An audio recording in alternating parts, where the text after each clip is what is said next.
अस्सलाम वालेकुम, कैसे हैं आप सब। तो आज हम बात करने जा रहे हैं एक्सरसाइज 1.1 के क्वेश्चन नंबर 2 की। तो मेरे पास ये क्लास 9th मैथमेटिक्स की बुक है साइंस ग्रुप की, और उसका ये चैप्टर नंबर 1 चल रहा है जिसका नाम है मैट्रिसेस एंड डिटर्मिनेंट्स। तो आज ये मेरी एक्सरसाइज 1.1 से रिलेटेड दूसरी वीडियो है। इससे पहले हम क्वेश्चन नंबर 1 में ऑर्डर ऑफ मैट्रिसेस क्या होता है उसको भी पढ़ चुके हैं, और मैट्रिसेस की डेफिनेशन को भी पढ़ चुके हैं कि मैट्रिक्स को किस तरह डिफाइन किया जाता है और वो किन चीज़ों से मिलकर बना होता है। तो अगर आपको मैट्रिसेस की डेफिनेशन में या ऑर्डर ऑफ मैट्रिक्स में कोई कन्फ्यूजन है तो आप इससे प्रीवियस वीडियो यानी क्वेश्चन नंबर 1 की वीडियो देख सकते हैं। इसके अलावा मैंने इस चैप्टर से रिलेटेड एक सेपरेट प्लेलिस्ट बना दी है ताकि आपको तमाम सॉल्यूशंस एक ही जगह पर मिल जाएं, एक ही प्लेलिस्ट में। उसका लिंक नीचे डिस्क्रिप्शन में दे दिया हुआ है। क्लास 9 के डिफरेंट चैप्टर से रिलेटेड मैंने और भी कंटेंट कवर किया हुआ है, वो आपको मेरे चैनल के प्लेलिस्ट सेक्शन में मिल जाएगा। और मैंने एक फेसबुक पेज भी बनाया हुआ है, उसका लिंक नीचे डिस्क्रिप्शन में गिवन है। आप उस फेसबुक पेज के थ्रू अपने क्वेश्चंस को, सजेशंस को मुझ तक पहुंचा सकते हैं। तो आइए स्टार्ट कर लेते हैं क्वेश्चन नंबर 2 को। तो क्वेश्चन नंबर 2 की स्टेटमेंट लिखी हुई है, which of the following matrices are equal. तो नीचे काफ़ी सारे मैट्रिसेस लिखे हुए हैं, हमने बताने में से कौन से मैट्रिसेस हैं जो कि इक्वल मैट्रिसेस हैं। अब याद रखिएगा मैट्रिसेस की डिफरेंट टाइप्स होती हैं, उनमें से एक टाइप होती है जिसको हम बोलते हैं इक्वल मैट्रिसेस। तो इस क्वेश्चन को करने के लिए पहले आपको समझना पड़ेगा कि इक्वल मैट्रिसेस किनको बोलते हैं। जब आपको इक्वल मैट्रिसेस की डेफिनेशन समझ आ जाएगी फिर हम इजीली इस क्वेश्चन को कर लेंगे। इस क्वेश्चन के बहुत सारे कुछ स्टेप्स नहीं है, जस्ट आपने मेंशन ही करना है कि कौन से दो मैट्रिक्स आपस में इक्वल है। तो आइए स्टार्ट करते हैं पहले इक्वल मैट्रिक्स की डेफिनेशन से और फिर आते हैं अपने क्वेश्चन की तरफ वापस। तो अब आपको सामने स्क्रीन पर इक्वल मैट्रिसेस की डेफिनेशन नज़र आ रही है। तो यहाँ पे हम पहले डेफिनेशन को रीड करेंगे और रीड करने के साथ साथ ही हम इसको समझते भी रहेंगे। तो आपको सामने स्क्रीन पर इक्वल मैट्रिसेस की डेफिनेशन नज़र आ रही है, तो हम यहाँ से इसको रीड करेंगे और रीड के साथ साथ ही हम इसको समझेंगे भी। तो आइए स्टार्ट करते हैं। तो यहाँ पे लिखा हुआ है let A and B be two matrices. तो आप फर्स्ट कर लें कि ए और बी जो है हमारे पास दो मैट्रिसेस हैं, और वो दोनों मैट्रिक्स नीचे आपको नज़र भी आ रहे हैं। ये पहला मैट्रिक्स है जिसका नाम ए है, और ये दूसरा मैट्रिक्स है जिसका नाम बी है, और इसके अंदर आपको डिफरेंट जो है एलिमेंट्स नज़र आ रहे हैं। एलिमेंट्स बोलते हैं जो भी मैट्रिसेस के अंदर चीज़ें लिखी होती हैं, हम उसको मैट्रिसेस के एलिमेंट्स बोल रहे हैं। तो यहाँ पर ए और बी मैट्रिक्स मैंने खुद से दो सपोज किए हुए हैं, एक का नाम ए है और एक का नाम बी है। आगे पढ़ते हैं। तो लिखा हुआ है then A is said to be equal to B.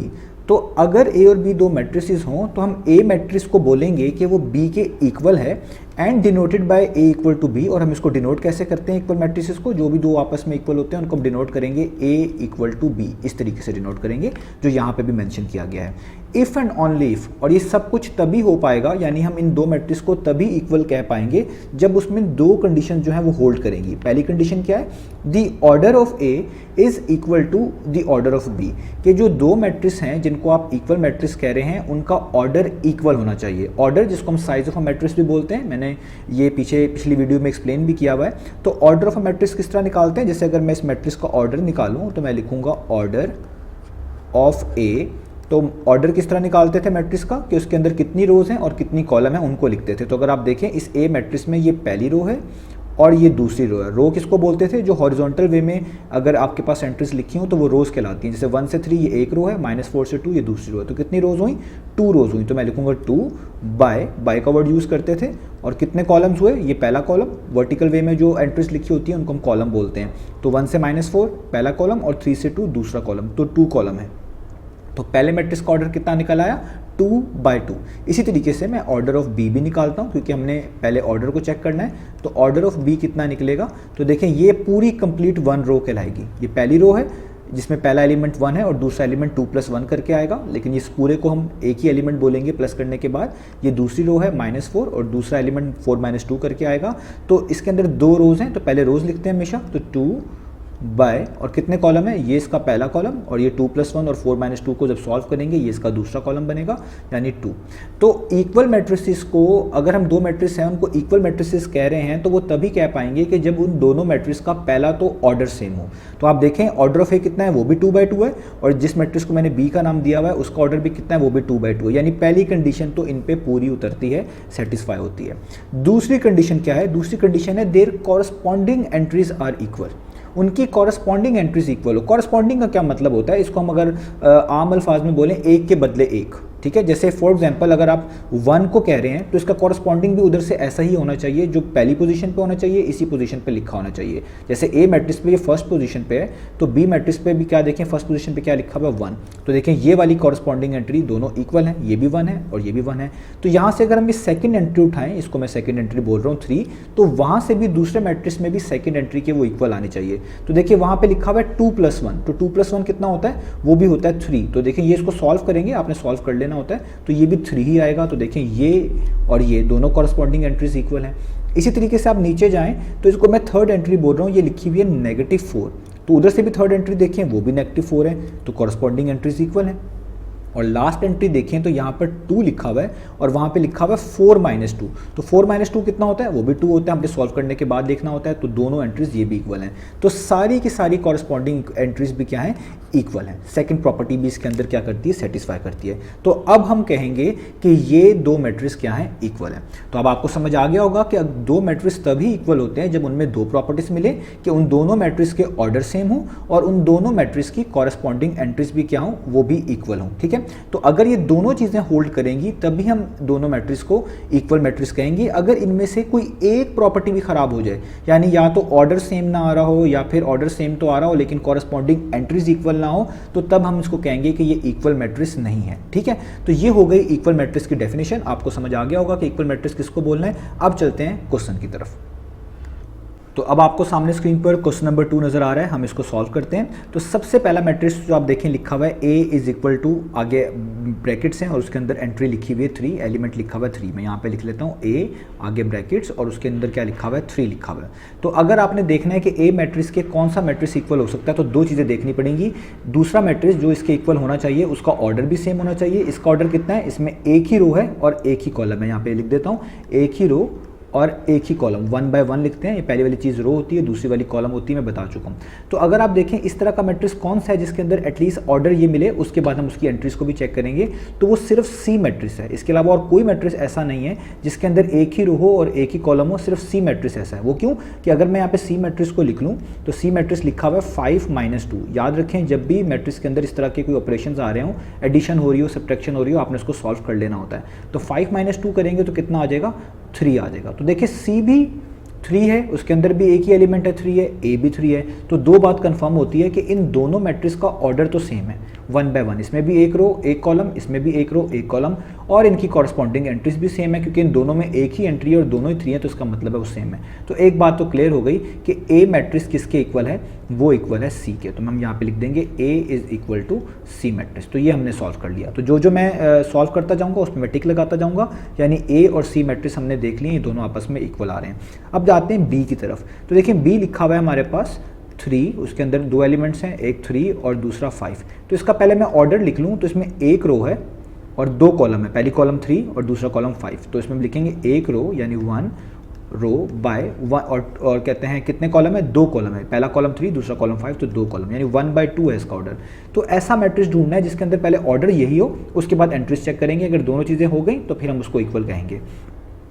तो सी जैसा आप देखें कौन सा यहाँ पर बी जैसा आप देखें कौन सा यहाँ पर लिखा हुआ है, तो बी 3 और 5 है। तो अगर आप नोटिस करें आई वाला मैट्रिक्स, मैं यहाँ पे इसके नीचे ही आई वाला मैट्रिक्स लिखता हूँ। तो आई मैट्रिक्स क्या लिखा हुआ है, उसमें लिखा हुआ है 3 और आगे लिखा हुआ है 3+2।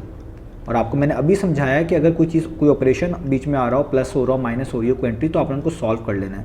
तो ये हो जाएगा 3 पहले वाला, वैसे ही 3+2 कितना हो जाएगा 5। तो आप देखिए इन दोनों मैट्रिक्स में कोई भी आपको चीज़ डिफरेंट नज़र नहीं आ रही, ऑर्डर भी सेम है, इसमें भी एक ही रो है और 2 कॉलम है, और उसमें भी एक ही रो है 2 कॉलम है बी वाले में, और एंट्रीज भी सेम है, पहली एंट्री 3 है, इधर भी 3 है, दूसरी एंट्री 5 है, इधर भी 5 है। तो दोनों का ऑर्डर भी सेम और कॉरस्पॉन्डिंग एंट्रीज भी सेम, इसका मतलब ये दोनों भी इक्वल हैं। तो आप लिखेंगे बी किसके इक्वल है, आई के। ठीक है, तो ये हो गया B = I।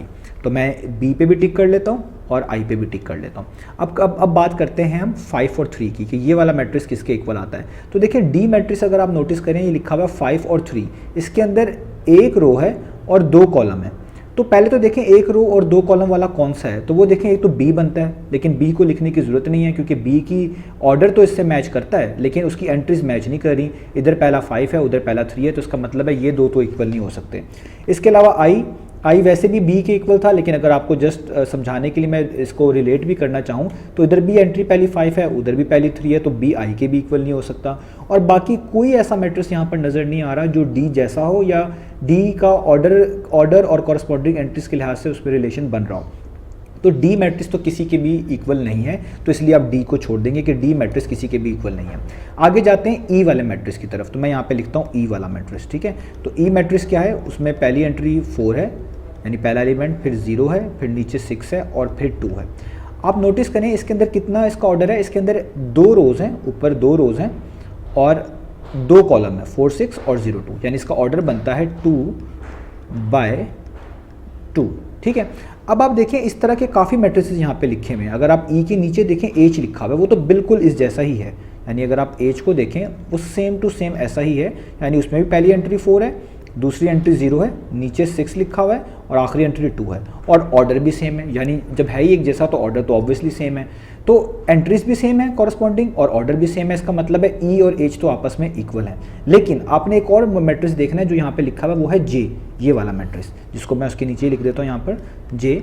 तो अगर आप देखें जे को थोड़ा सॉल्व करना पड़ेगा, मैं सॉल्व करके यहाँ पे लिखूंगा। यहाँ पे लिखा हुआ है 2 + 2, तो 2 + 2 कितना होता है 4, 2 - 2 कितना होता है 0, 2 + 4 कितना होता है 6 और 2 + 0 कितना होता है 2। तो देखें ये भी वही है, यानी ई एच और जे तीनों ऐसे मैट्रिक्स है जिनकी कॉरस्पॉन्डिंग एंट्रीज भी इक्वल है, यानी पहली भी सबकी सेम है, दूसरी भी सेम है, तीसरी जो नीचे लिखी हुई है वो भी सेम है और आखिरी जो एंट्री वो भी सेम है और ऑर्डर भी सेम है। तो इसका मतलब है ये तीनों ही आपस में इक्वल है, यानी आप लिख सकते हैं कि ई किसके इक्वल है एच के और एच किसके इक्वल है जे के। यानी आप इनको अलग अलग करके भी लिख सकते हैं कि एच ई के इक्वल है, एच जे के इक्वल है, आप जिस तरह भी लिखना चाहें, ये तीनों के तीनों मैट्रिक्स आपस में इक्वल हैं, यानी ई भी इक्वल, एच भी इक्वल और जे भी इक्वल। तो ये हो गया ये वाला। अब आप देखें आखिरी जो 2 बचे हैं, या तो वो आपस में इक्वल होंगे या नहीं होंगे, उन्हीं की पॉसिबिलिटी बनती है। वो कौन सा बचा है, एफ और जी। तो हम यहाँ पे एफ और जी को भी डिस्कस कर लेते हैं। तो देखें एफ मैट्रिक्स कितना है, वो है 2 6, एफ मैट्रिक्स है, ऊपर 2 लिखा हुआ है और उसमें नीचे 6 लिखा हुआ है। इसका ऑर्डर कितना बनता है, इसमें आपके पास 2 रोज़ हैं, ठीक है, और एक ही कॉलम है, यानी 2 रोज़, पहले लिखूंगा 2/1 कॉलम, यानी 2 6 एक ही कॉलम है। तो ऐसा मैट्रिक्स आप देखें जी है, जी के अंदर भी 2 ही रोज़ हैं और एक कॉलम है। मैं अगर इसी के नीचे जी लिख दूं तो यहाँ पे जी आएगा आपके पास। जी मैट्रिक्स कितना है, मैं सॉल्व करके लिख रहा हूँ, आप देख सकते हैं यहाँ पे स्क्रीन पे 3 - 1 लिखा हुआ है। 3 - 1 कितना होता है 2 और नीचे 3 + 3 लिखा हुआ है, वो कितना होता है 6। तो अगर आप सॉल्व करके देखें दोनों एग्जैक्टली सेम है, कॉरस्पॉन्डिंग एंट्रीज भी इक्वल हैं, ऊपर 2 है, इधर भी ऊपर 2 है, इसके नीचे 6 है, इधर भी नीचे 6 है और ऑर्डर भी दोनों का कितना है 2/1। इसमें भी 2 रोज़ एक कॉलम है, ऊपर वाले में भी 2 रोज़ एक कॉलम है। इसका मतलब एफ और जी भी आपस में इक्वल हैं, एफ और जी भी आपस में इक्वल हैं। तो ये भी हमारे पास फिनिश हो गए। आप देखिए हमने सारे मैट्रिक्स कवर कर लिए हैं, डी मैट्रिक्स किसी के भी इक्वल नहीं है। तो ये हो गया हमारे पास क्वेश्चन नंबर 2 का सोल्यूशन। उम्मीद है आपको ये सारी चीज़ें समझ आई होंगी। तो इंशाल्लाह नेक्स्ट वीडियो में मिलेंगे बाकी सोल्यूशन के साथ।